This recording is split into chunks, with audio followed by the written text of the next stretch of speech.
Next, we have Anthony Becker, and he's in the council chamber. So, Mr. Becker, if you'd like to come forward. The consumers will strike back with a vengeance, and I can see many of our residents getting antsy. Hotel will take years to build, so it could be the perfect timing.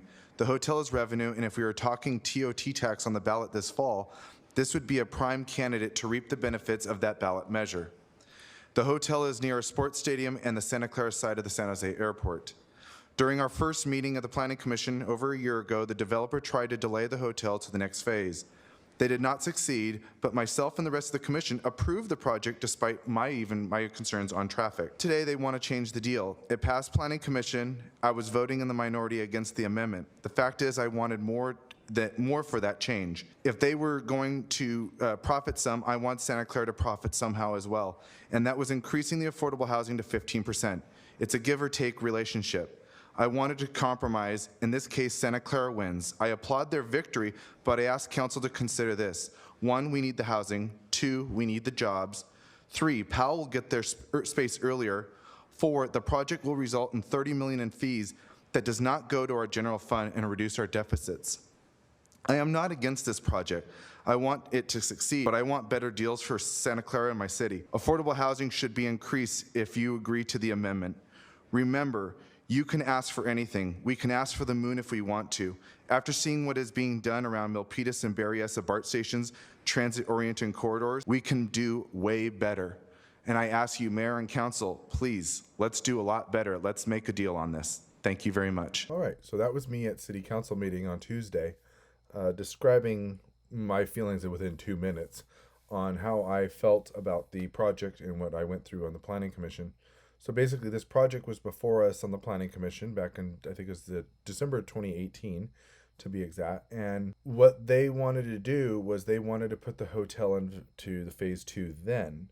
And I said, that doesn't really make any sense because we really wanted to make the revenue at the time. This is pre-COVID. When it came down to it, I had major issues with traffic. I wanted to put, Brokaw all the way through to Benton. I wanted to connect the 2 roads going over the tracks or under the tracks and bringing it into our downtown. I wasn't getting everything I really wanted. But I really, said that I can't deny this project because it has a lot of benefit to the community and a lot of good factors to it. But when they wanted to delay the hotel, I said that's where I'm going to draw the line. Is I'm not going to get what I want here, but you're going to have to put that into phase 1 if you want my vote. They agreed. The Planning Commission unanimously voted for it. Now a year so later, because of COVID, now they're saying that they wanted to amend the project to, push the hotel to the second phase. Well, when it was on Planning Commission, just about almost a month ago, myself, Commissioner Jane, we voted against giving them the amendment because of the factors of they weren't going to give us anything to get this amendment because this amendment was going to set a precedence. It could open up a door where more developers are going to want to go back on their deals and say, oh, well, we didn't really like this, or maybe some candidate wasn't in, somebody on the city council wasn't on the council at the time that they were really favorable towards their project. Now, hey, there's a new council member on the city council, and they're going to be more favorable to my project. This is setting a precedent. That's really kind of scares me. So what happened was I said, if you're not going to give us 15% affordable housing or 5% very low income housing in either of the phases, then I'm not going to vote to give you your amendment because we're losing TOT revenue. We're losing revenue for a hotel that in about 3 to 4 years after this is built is going to come in handy. This money is going to come in handy for our deficits.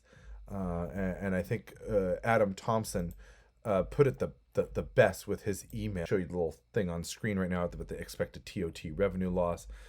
Him and Rob Meyer really got the point across, as well as Commissioner Jane. They really kind of hit the nail on the head by saying that we're going to be losing something, and in return we should really get something because it's going to benefit the entire community, not just the developer themselves.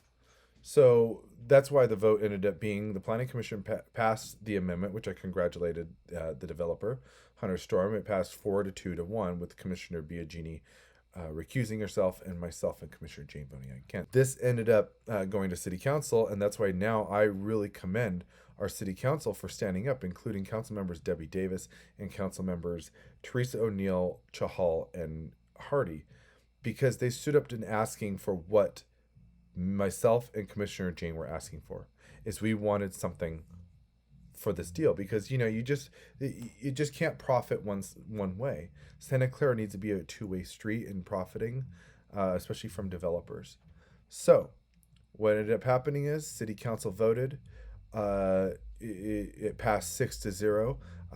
Mayor Gilmore was, she showed some frustration with, what we really wanted, but she followed along with it, and I appreciate that, because we needed the affordable housing. We got 43 more affordable units in phase 2. We got 5% more affordable housing on top of the 15%.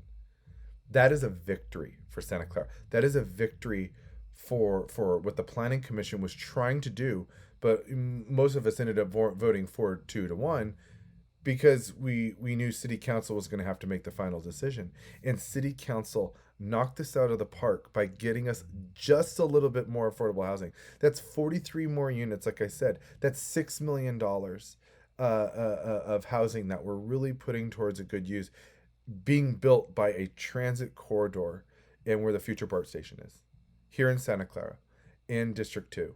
This is a great achievement, and I would like to see more of this. And if I'm elected to the city council, we are going to be doing a lot more compromising and a lot more, not twisting the arm of the developers, but listening and communicating with the developers on what Santa Clara wants and what we need to benefit out of it. So thank you, everybody, for supporting this. This was a community effort.